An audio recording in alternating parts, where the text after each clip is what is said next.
Siria está aquí, a 8 horas de avión de España.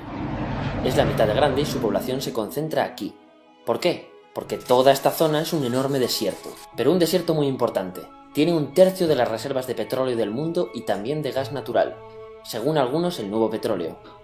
Para sacarlo de aquí y llevarlo a Europa, hay que rodear toda esta península y salir por el canal de Suez. Como te puedes imaginar, aquí te cobran. Pero hay otra manera más fácil, la línea recta. El que controle estas tuberías las puede abrir y cerrar, como un grifo. Si no pagas, no hay petróleo, ni gas. Esta región es la polla.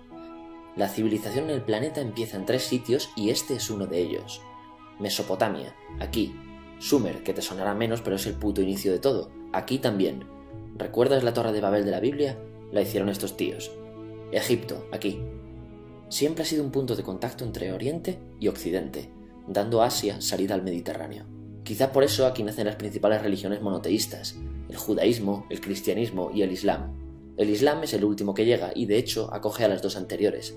Adán, Noé, Moisés, Jesucristo son considerados profetas islámicos. Bueno, al grano. Como la zona es la hostia, todos han querido controlarla y siempre ha estado dentro de algún imperio. Persas, griegos, los romanos. El imperio romano termina partiéndose en 2, y finalmente solo sobrevive esto. Ahora es cuando la última religión monoteísta, el Islam, construye su propio imperio. ¿Te acuerdas de las cruzadas? Bueno, pues son los europeos cristianos intentando recuperar esta zona de la que estamos hablando. Los últimos en llegar son los turcos, que ojo, no vienen de Turquía, sino de a tomar por culo en Asia, junto con Gengis Khan. Lo conquistan todo y fundan el Imperio Otomano. El Imperio Otomano se queda ahí hasta la Primera Guerra Mundial, 600 años. Cuando acaba la Primera Guerra Mundial, aparecen pequeños países donde antes estaba el Imperio Otomano, y por primera vez vemos a Siria en un mapa. Hasta ahora la habíamos dibujado para no perdernos. ¿Y quién se inventa esos países? Lo que te voy a contar es alto secreto. Bueno, lo era en 1916. Este súper secreto se llama Acuerdo de Sykes-Picot. Los franceses y los ingleses no podían derrotar solos al Imperio Otomano. Solo podían si les apoyaba la gente que vivía dentro, en su mayoría árabes. ¿Cómo se los ganaron? Pues les prometieron la Gran Arabia, un país solo para ellos. El único problema es que era un timo. Antes de seguir, recuerda una cosa. Los árabes son un pueblo, pero no una religión. O sea, un árabe puede ser musulmán, puede ser cristiano, y antes del Islam parece que hubo tribus árabes con tradiciones judías. Bueno, pues a los árabes no les dieron ese único país que les habían prometido. En su lugar, franceses y británicos crearon muchos países pequeños. Estos países, obviamente, no eran países de verdad, sino zonas bajo su control con gobernantes puestos por ellos. Durante este tiempo hacen lo que quieren con la zona. Recuerda que hay petróleo. Siria, aunque no tiene grandes reservas, tiene fácil salida al mar, y Francia, que es la que se ha quedado con Siria, se lo da a compañías extranjeras. Después de la Segunda Guerra Mundial, los europeos se van. En el caso de Siria, son echados a patadas. Pero antes de irse, crean otro estado, Israel. No es el momento de hablar de ello, pero es un estado muy polémico que sus vecinos no reconocen.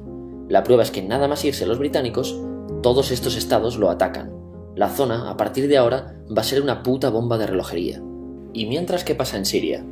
Bueno, pues no es muy estable. Tiene golpes de estado constantes.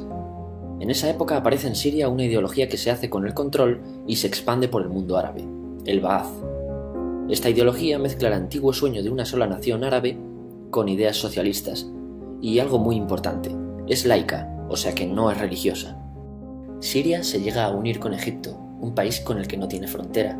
Pero no es algo raro, muchos de estos países intentan hacerlo también. Como recordarás, a esta gente se le había prometido un solo país y las ganas las seguían teniendo.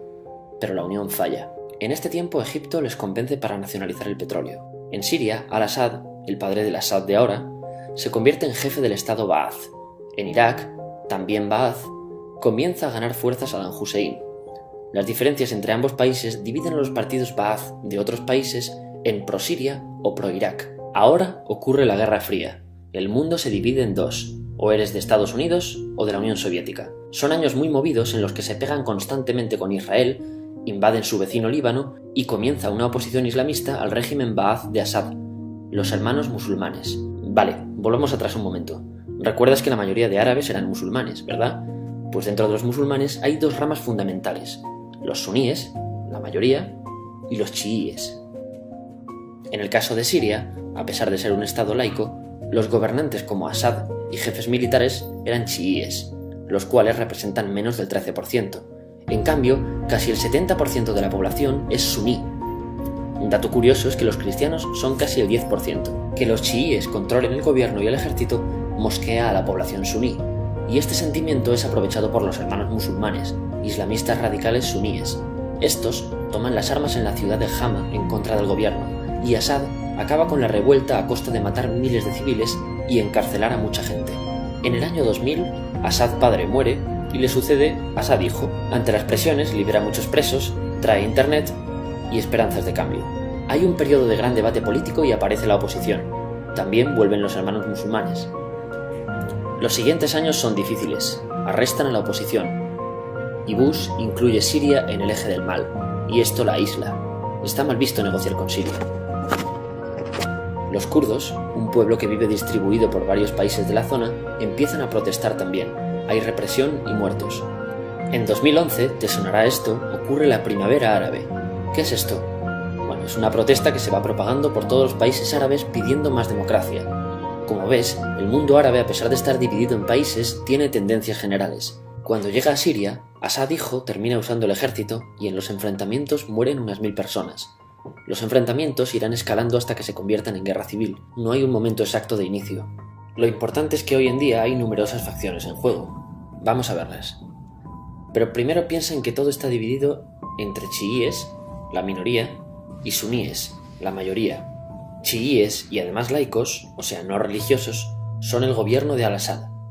Controla todo esto, que si recuerdas son básicamente las zonas chiíes del país. El gobierno de Assad está enfrentado al resto. También mayoritariamente laico, pero suní, es el Ejército Libre de Siria o FSA en inglés. Junto con el Frente Islámico, que es religioso, y otros 70 y pico grupos más, forman una coalición que la prensa llama simplemente la oposición. También suníes e islamistas, pero radicales, son Al-Nusra, llamados Al-Qaeda en Siria, porque son básicamente eso, Al-Qaeda en Siria. Otros islamistas radicales son el ISIS o Estado Islámico. Salen de Al-Qaeda en Irak, controlan la mayor parte de Siria e Irak y se han hecho famosos por sus atrocidades. Su objetivo teórico impacta a muchos. Es un Estado Islámico a lo largo de Asia, África y Levante, aunque a ti ya te suena, ¿verdad? En naranja tenemos al pueblo kurdo, que recordarás porque el presidente Al-Assad lo reprimió, al igual que gobiernos de países próximos también hacen. Ahora controlan militarmente esta zona. Antes de terminar, repasemos los apoyos internacionales a fecha de octubre de 2015. Las fuerzas de Al-Assad son apoyadas por Rusia, que ya tenía base militar en el país antes del conflicto, por Irán y por China. Todos son países de lo que Europa llama Oriente. En contra de Assad, apoyando a la llamada oposición, luchan Estados Unidos, Turquía, Francia, Gran Bretaña y Arabia Saudí. Podemos terminar con algunas conclusiones. Te advierto que esto ya es pura opinión. Si recapitulamos, vemos que la región es estratégica. Por su situación privilegiada, todos la quieren. Siria siempre ha estado bajo el paraguas de grandes imperios. Piensa que hace 100 años la actual Francia era Francia, Gran Bretaña era Gran Bretaña, pero es que hace 200 también, y hace 300 también, y hace 400 también. En cambio, Siria solo es Siria desde hace menos de 100 años, y solo se gobierna a sí misma desde hace poco más de 50. Además, jamás decidieron sus fronteras, se las impusieron. Europa divide Oriente Medio a su antojo para controlarlo, diseñando países sin tener en cuenta su población. Muchos historiadores dicen que todo pueblo tiene la necesidad de manejar su propio destino, pero estos ingredientes que hemos visto juegan en contra de proyectos como la Siria Ba'ath, que encima usa la represión para mantenerse. En última instancia, producen una guerra civil. En este contexto no es extraño que aparezcan actores que se alimenten de la desesperación, el sentimiento suní de opresión y la visión de Occidente como invasor. ISIS usa la identidad árabe y la mitología de antiguos imperios. Cuando quieras entender el presente, pregúntate: ¿y el pasado?